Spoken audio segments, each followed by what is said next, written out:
नमस्कार मंडळी, आज आपण बघणार आहोत पालक पनीरची साधी आणि सिंपल रेसिपी। त्यासाठी आपण इथे घेतले आहेत काही काजू, 2 हिरव्या मिरच्या आणि पालक स्वच्छ धुवून चिरून घेतलेली आहे आणि काही कोथिंबीरची देठं। हे सर्व आपल्याला गरम पाण्यामध्ये 5 ते 7 मिनिटं बॉईल करून घ्यायचं आहे।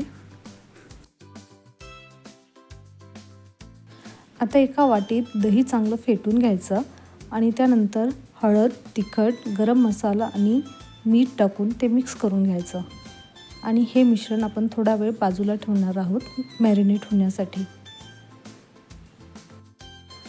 आता पालक आणि काजू बॉईल झाल्यानंतर ते एका प्लेटमध्ये काढून घ्यायचं आणि ते थंड झाल्यानंतर एका मिक्सर जारमध्ये टाकून पाणी न घालता वाटून घ्यायचं।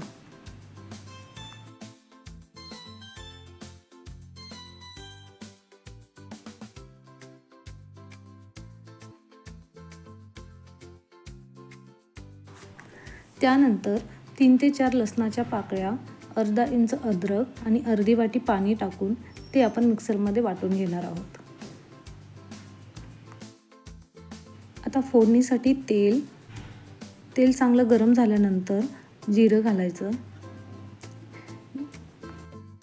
त्यानंतर एक मध्यम आकाराचा बारीक चिरलेला कांदा गुलाबी रंग परतून घ्यायचा।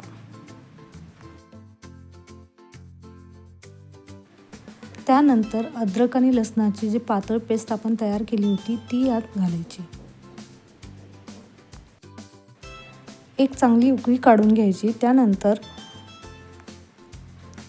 जे मिक्सचर आपण मॅरिनेट होण्यासाठी ठेवलं होतं ते यात घालायचं। त्यानंतर आपण पालक आणि काजूची केलेली पेस्ट पण ह्यात टाकायची। व्यवस्थित मिक्स करून घ्यायचं। त्यानंतर 1 ते 1.5 चमचा गव्हाचं पीठ इथे टाकायचं। यामुळे आपल्या ग्रेव्हीला चांगलं टेक्स्चर येईल। आता गरजेनुसार गरम पाणी ह्यात टाकायचं।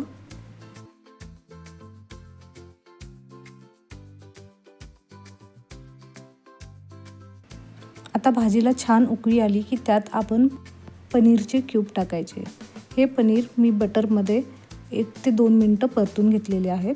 त्यानंतर बारीक चिरलेली कोथिंबीर आणि कसुरी मेथी हातावर क्रश करून टाकायची।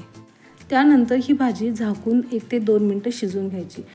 तुम्ही ही भाजी कशी बनवता माझ्यासोबत नक्की शेअर करा। Thank you.